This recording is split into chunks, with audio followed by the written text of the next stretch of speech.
Tingnan mo, pag si Satanas ginagamit kayo, hindi nyo kilala sarili nyo. Na ang serpent seed nandiyan. Pag nandito ka, makikilala kita. Pag kinokorek kita, pag nagre-rebelde ka sa correction ko, o sa disiplina ko, ang serpent seed yun. Ang ugali mo, ginagamit niya. Kala mo, akong harap mo, ikaw harap. Hindi.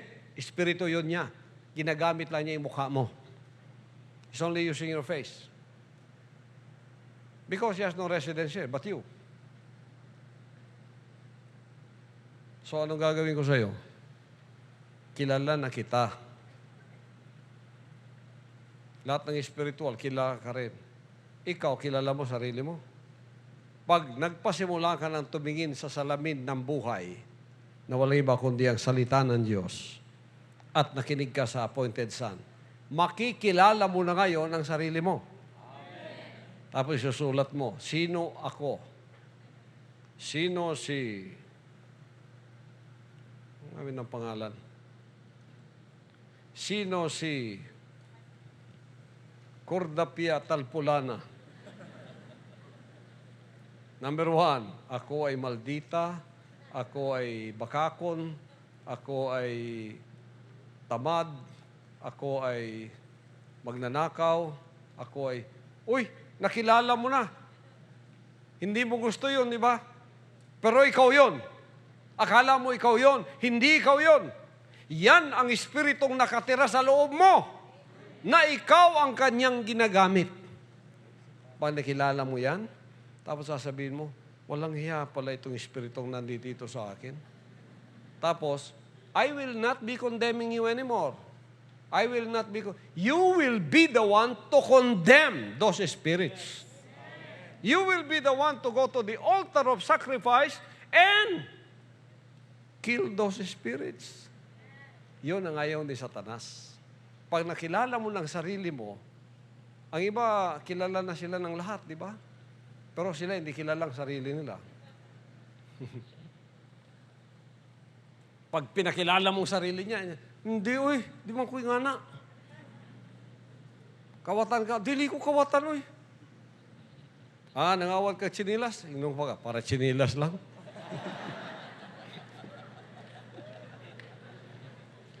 Umagi siya, nagsampay ang barong kaya mag-ready na tong isa para magatong TWP.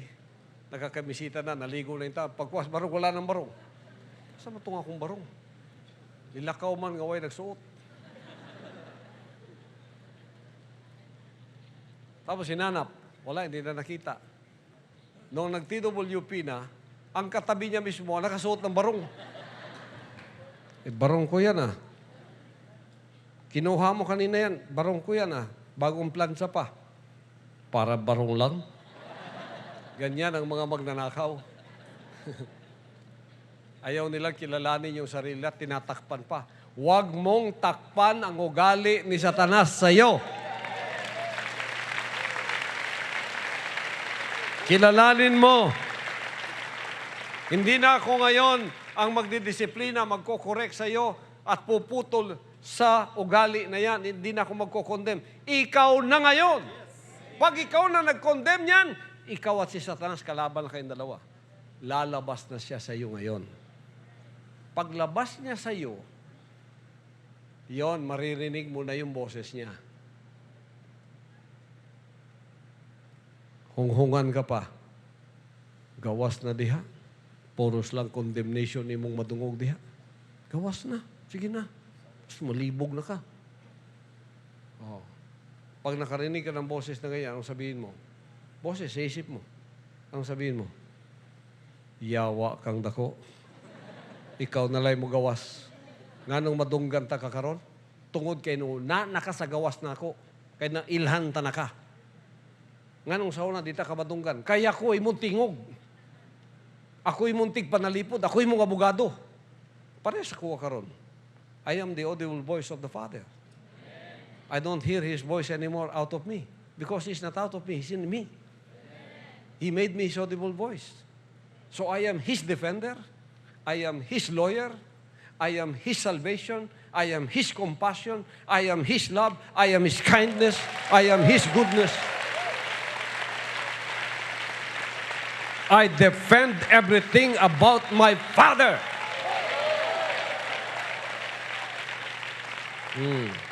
When I was in the serpent seed, I defend my serpent seed. Don't defend your serpent seed. That will bring you to hell. Condemn it with me. When I condemn and discipline you, accept that correction because it is not you who I am hurting. He is the one I am hurting.